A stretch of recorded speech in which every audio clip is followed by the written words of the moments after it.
I hope you all had a good weekend. I got some extras of some videos, some extra cuts that I did on the videos from the last couple weeks. I liked most of the footage. I just hadn't been able to fit it into any of the last couple videos. It's general updates, some of the stuff we did to the bus. I think next week I'm going to do a discussion.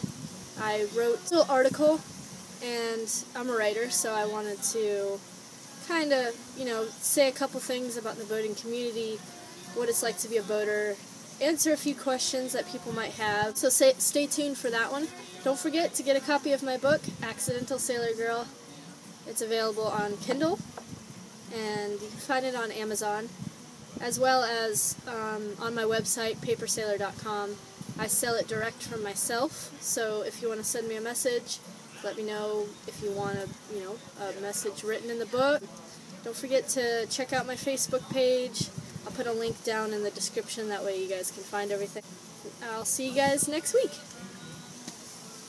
Todd, Jill. Toggle. Dude, that was. It was hilarious. Aww. I'm glad you Toggle.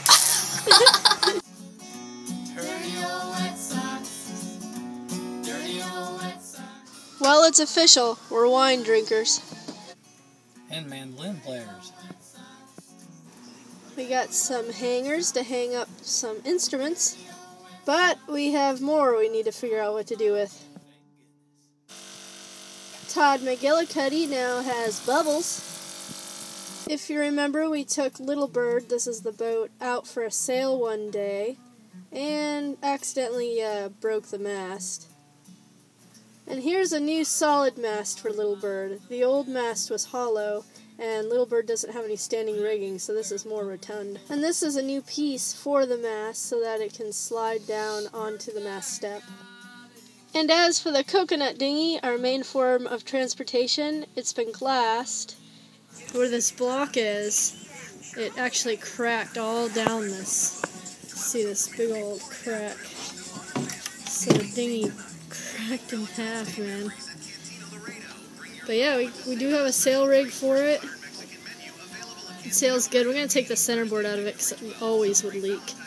And it kind of was a bad rot spot right around there. Yeah, we're going to do lee boards now. We're also going to make a spray dodger for the front. A lot of the seats were old and worn, so Pete made some new mahogany seats for her. This is what the old seats looked like. Although they were all gray and old, but look at how beautiful it is.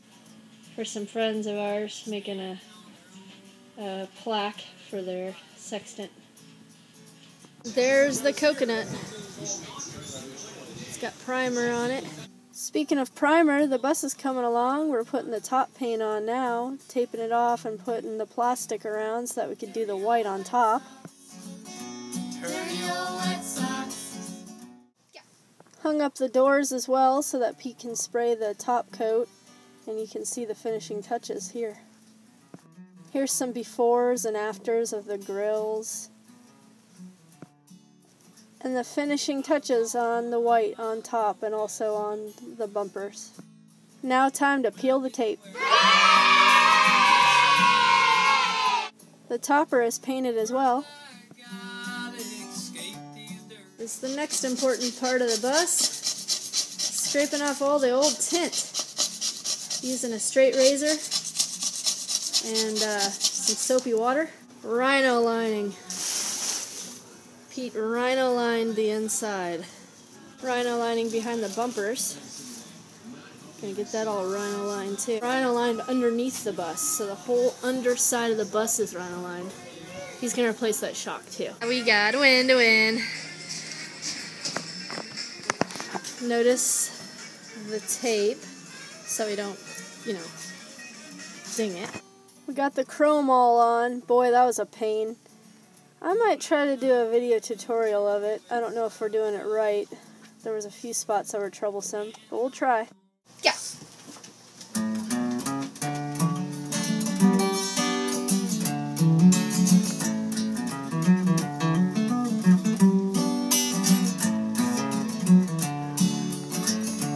I don't walk 400 miles, no rest or no sleep.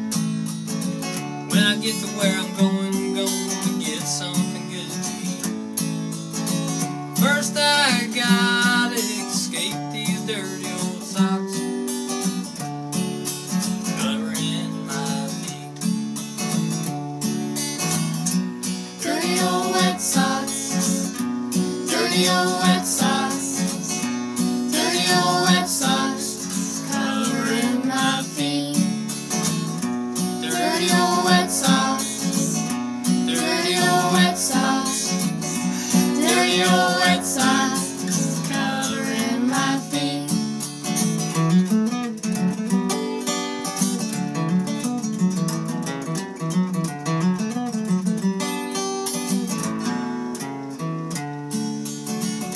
Well, I'm not wearing those dirty wet socks anymore. They're standing on their own in the corner by the door. Don't know whether to burn them or to leave them for dead. Think I'll warm my feet by the fire instead. Dirty old wet socks, dirty old wet socks, dirty old wet socks, got 'em off my feet. Dirty old wet socks.